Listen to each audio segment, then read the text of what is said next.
What's going on, guys? My name is Trevor. Welcome back to the channel. We made it to the end of the year, and today I'm sharing with you my picks for the best movies of 2023 with quite a bit honorable mentions.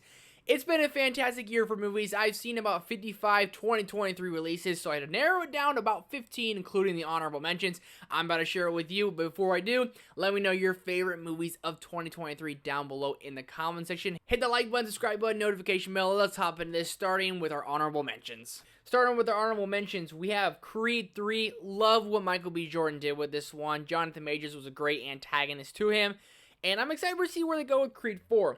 Killers of the Flower Moon, the best movie that I will never watch again because of how it made me just feel. It's a 3.5-hour, dark, very long movie with great performances, going to get nominated for a bunch of Oscars. John Wick Chapter 4, some of the best action in the John Wick universe. Some people say this is the best John Wick movie. Had to include the Baba Yaga on the list. Dungeons & Dragons Honor Among Thieves. It was in my top 10 all year until the month of December. A couple movies just edged it out just barely. This is one of the most underrated movies of the year. If you haven't seen it, it's Chris Pine being Chris Pine, having a ton of fun. And that's what that movie is, a ton of fun. Talk to Me. This was 100% the biggest surprise of the year for me. My favorite horror movie of the year. I love it. I love what they did. And it's already been greenlit for a sequel. Cannot wait for it. Saltburn. Didn't know what to expect going into this one, but the more I think about this movie, the more I just really enjoy it. Barry Keoghan is great. Jacob Elordi is fantastic. Rosamund Pike might get a Best Supporting Actress nomination. Emerald Fennell directed and wrote this movie beautifully. It's weird. It's absurd. There's several scenes where I had to close my eyes and look away because I was just a little weirded out, but it's good. It's really good, man. And finally, on our honorable mentions list, it's Gran Turismo. I've seen it twice. I loved it both times equally. It just barely missed this list. Breaks my heart that it didn't make it. That's it for my honorable mentions. Now let's start with number 10. And at number 10 is going to be Blackberry. This is one of the most underseen movies of 2023, and it's criminally underseen, criminally underrated. This movie is one of those corporate rise and falls films that I just love. Gives you Wolf of Wall Street vibes. This is starring Jay Baruchel and Glenn Howerton. Glenn Howerton supposedly going to be getting a supporting actor nomination. I honestly hope he wins. He probably won't, but I hope he does. It's the rise and fall of Blackberry. You remember the Blackberry phone, the fad that it was? My dad and my mom both had one, and everyone called them crackberries. In this movie, it's just crazy to see the meteoric rise and meteoric fall of the Blackberry phone, and to see how they just couldn't keep up with iPhone once iPhone started coming out. I love corporate conglomerate movies like this where so much money involved, so much just betrayal and people backstabbing each other. It is subtly hilarious. Glenn Howerton is just so angry throughout it. I'd love to see him get a supporting actor nomination. At number 9, Wonka. This is one of the bigger surprises for me because I went in like, you know what? I'm just going to see this because I like Timothée Chalamet. I could not stand the previous Willy Wonka movie with Charlie and the Chocolate Factory. It's like one of my least favorite movies ever.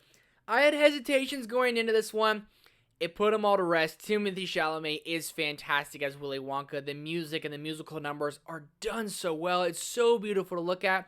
And this movie is inspiring. No matter anything that happens or comes at you, you gotta find a way to do what you love. And that's what Willy Wonka does throughout the entirety of this movie. It's a little formulaic, sometimes a little bit cheesy. But when I left the theater, I just felt so good. I thought about this movie for days. I listened to Timothée Chalamet singing A World of Imagination. And it just hits into feels by the end. You might even shed a couple of tears.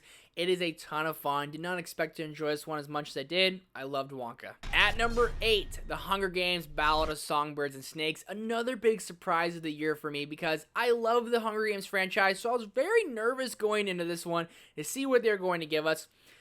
And my goodness, did they give us a fantastic movie that feels almost a little rushed towards the end. I feel like they kind of gave us a lot. They crammed 2 movies into one. But then if you look in the background and scenes, the director of this movie directed Mockingjay Part 1 and Part 2. He didn't want to split it in 2 parts. Obviously, he'd make more money if he did. And this one, I think they probably want to split in 2 parts as well. But he wanted to make it one big whole movie. And when I heard that, I'm actually glad he did that. The Hunger Games are brutal as ever. Rachel Zegler plays Lucy Gray Baird. She is absolutely fantastic. Tom Blythe plays a young Coriolanus Snow. And my goodness, is he charismatic? Is he charming? Is he handsome? You buy into this guy. And you can see how he's slowly going to turn to the dark side and be that mean President Snow that we learn to hate in the Hunger Games movies. It just knocked my socks off. Wasn't expecting to enjoy it as much as I did.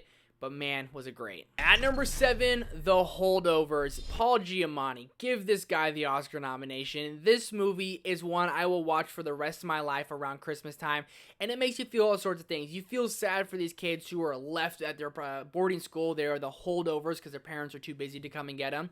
And there are just these kids who parents are pretty wealthy, and these kids kind of just have to go to school, and they're really pretentious. They're not the best of kids. And Paul Giamatti is a teacher who just does not care, and he's stuck with a couple kids, and he's stuck with one kid, and they have to hang out during the Christmas break, and they slowly become friends. And it's one of those movies that not a lot going on, just a lot of heavy dialogue, and these two really start to help each other, and they really start to grow with each other, and it's a beautiful movie. One of the funnier movies of 2023. Paul Giamatti is absolutely fantastic. The little subtle score they have in there, and just, it's one of those movies that I'll watch every year around Christmas time, because by the end, I was smiling from ear to ear, like, what a great, feel-good, holiday, not holiday movie. The Holdovers was great. I hope it gets nominated for everything at the Oscars. At number 6, Guardians of the Galaxy Volume 3. When I saw this movie in May, I was certain nothing was going to be above it. Couple movies are. Guardians of the Galaxy Volume 3 is one of the harder MCU movies to watch because it is a relatively sad movie, but nonetheless, this is a return to form for the MCU. It captures the MCU magic. It is a rocket story. Peter Quill and the Guardians are so lovable. Probably the last time we'll see a lot of these characters, and it was James Gunn's send-off inside the MCU. It was beautiful. I loved it. At number 5, Spider-Man Across the Spider-Verse, one of my favorite sequels ever. This movie is beautiful from start to finish. It's a Gwen Stacy story just as much as it's a Miles Morales story. I love how they hit on both people's story equally throughout the entire film. Animation style, again, is beautiful. The soundtrack and score is probably even better than Into the Spider-Verse, and there's so many scenes throughout this film that just hit you right in the feels. It had a big cliffhanger ending that I just loved and I appreciated, and it made me so excited for Beyond the Spider-Verse. I love this one so much, and Miguel O'Hara, one of my favorite villains we've ever seen in a Spider-Man movie. At number 4, The Iron Claw. I debated putting this one higher. It's one of those movies I just saw recently, and I can't stop thinking about The Iron Claw. Zac Efron, give him the Oscar nomination. Give Sean Durkin a Best Director nomination. Give this movie the Best Picture nomination. Give Harris Dickinson, Jeremy Allen White, give her this whole movie, give it the Oscar nominations, because it's beautifully sad, and in a way, it'll make you feel good too. It's kind of all over the place with the way it's gonna make you feel. You'll feel angry, you'll feel sad, you will feel happy, and then all of a sudden you feel sad again, and by the end you might smile. It's a tragic story, it's brutal, sometimes it's hard to watch, but man, did this movie just deliver on an emotional roller coaster with fantastic performances. Some of my favorite performances of the entire year. Zac Efron is absolutely fantastic, but Jeremy Allen White is so subtly good in this movie. He has so many bursts of anger that you can just feel.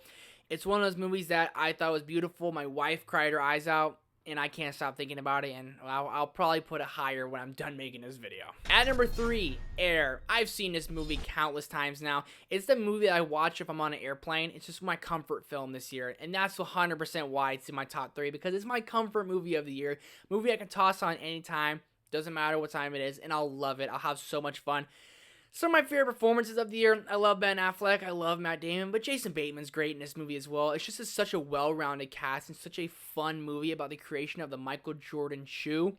A movie about a shoe is as good as this is. Has no right to be that good. The screenplay is great. The direction from Ben Affleck's great. The camaraderie amongst our cast is fantastic. It's one of those movies that makes you feel good. It's the ultimate dad movie, and I'll watch this one probably for the rest of my life. At number 2, Godzilla -1. Color me shocked. I've seen countless Godzilla movies now. The MonsterVerse ain't really cutting it for Godzilla movies, so coming into this one, what's it gonna be different? What's it gonna be? And well, this Japanese film is beautiful. It is one of the best directed movies I've seen, one of the best written movies I've seen. It could be an Oscar contender. It won't be, but it could be.